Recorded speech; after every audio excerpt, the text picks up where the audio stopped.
गली के कुत्ते परेशान हैं कि आदमी उनके नाम पे कुत्तों की तरह क्यों लड़ रहा है। इस भसड़ के बीच देश की सर्वोच्च अदालत खुखार होते गली डॉग्स के लिए इलाज लेकर आई है। दिल्ली में स्ट्रीट डॉग्स कोई आम समस्या नहीं है। आए दिन कैमरों में कैद होते कुत्ते कभी किसी बच्चे को नोच खाते हैं तो कभी किसी राहगीर की टांग खींच लेते हैं। भले दिल्ली में जनवरी 2022 से जनवरी 2025 के बीच रेबीज से मौत का आंकड़ा शून्य हो, मगर दिल्ली में 25,000 डॉग्स बाइट का फिगर डराता है। मैटर गंभीर है। गंभीर ना होता तो 3 दिन में सुप्रीम कोर्ट ने 2 बार ना सुना होता।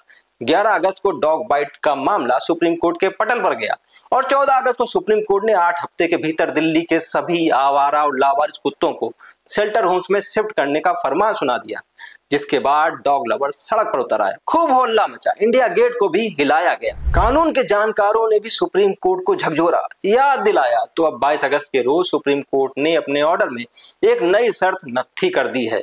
अब सभी गली डॉग्स नहीं, सिर्फ अल्फा डॉग्स ही कैप्चर और क्वारंटीन किए जाएंगे।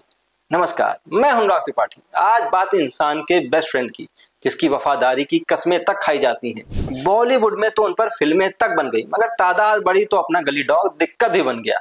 हिमाचल के मंडी में पालतू कुत्ते की सूझबूझ और समय रहते आगाह करने के चलते 60 से ज्यादा लोगों की जान बच गई। रात में चैन की नींद सो रहे विनाशकारी बाढ़ और भूस्खलन से अनजान लोगों के लिए उनका पेट उनके लिए भगवान बन गया। ऐसा ही कुछ बंगाल में भी देखने को मिला, जहां झाड़ियों में फेंकी गई एक न्यू बॉर्न बेबी को स्ट्रीट डॉग्स ने तब तक घेर के रखा जब तक उसे मदद नहीं मिल गई। मगर यही स्ट्रीट डॉग दिल्ली के लिए आतंक का दूसरा नाम बने हुए हैं।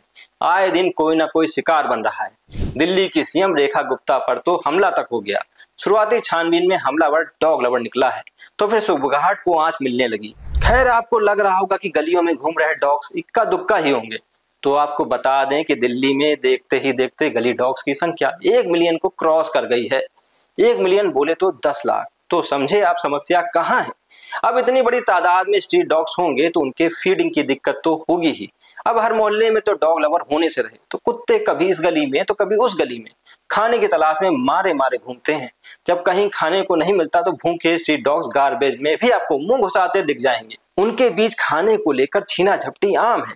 भले डॉग्स इंसान के बेस्ट फ्रेंड हो, मगर अगर आप डॉग लवर नहीं हैं तो आपके लिए वो बस एक एनिमल है और आप अपनी जद्दोजहद में ये भूल जाते हैं कि उनके लिए भी आपकी कुछ जिम्मेदारी बनती है। भूख प्यास से बेहाल कुत्ते अग्रेसिव हो जाते हैं, जिसके बाद डॉग बाइट जैसे मामले देखने को मिलते हैं। एक और वजह ये भी है कि अगर आप लापरवाही से अपनी गाड़ी चला रहे हैं और उसके नीचे आकर किसी पप्पी की जान चली गई, तो रास्ते से गुजरती बाकी गाड़ियों को भी कुत्ते अपना दुश्मन समझ चेज करने लगते हैं। ऐसा एक नहीं कई बार हुआ है, जब गाड़ी को चेज करने के दौरान हादसे हो गए। कई बार तो लोगों की जान तक चली गई।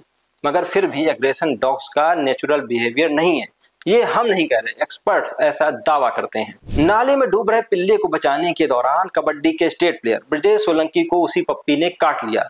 ब्रजेश की छोटी सी गलती उनकी जान पे भारी पड़ गई। एंटी रेबीज वैक्सीन लगवा लेते तो आज हमारे बीच होते, मगर अनदेखी ने उनकी जान ले ली। इसी तरह बाग बकरी चाय के डायरेक्टर पराग देसाई भी मॉर्निंग वॉक के दौरान आवारा कुत्तों के शिकार बन गए। डॉग बाइट की बेतहाशा बढ़ती घटनाओं को लेकर ऑनरेबल सुप्रीम कोर्ट गंभीर है। जस्टिस विक्रम नाथ की अगुवाई में 3 जजों की पीठ ने यह फैसला सुनाया है कि सभी नहीं, मगर बीमार और आक्रामक कुत्तों को शेल्टर होम में रखा जाएगा। हर ब्लॉक में आवारा कुत्तों को खाना खिलाने के लिए अलग से फीडिंग सेंटर खोलने का भी ऑर्डर सुनाया गया है। सिर्फ इन्हीं सेंटर्स पर ही कुत्तों को खाना दिया जाएगा।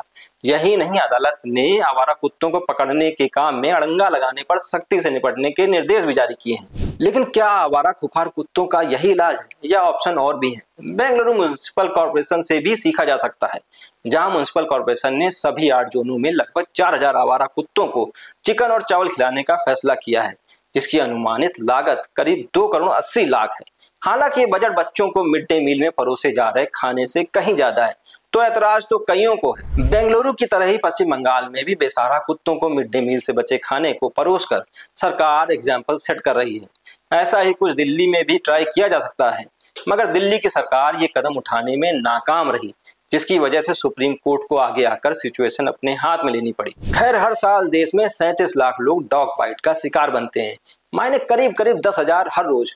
वहीं WHO का डेटा ये बताता है कि भारत में 18 से 20,000 लोग साल भर में रेबीज से अपनी जान गंवाते हैं। तो दिक्कत तो है, इसलिए इमोशनल होकर कम और लॉजिकल होकर सोचने की ज्यादा जरूरत है।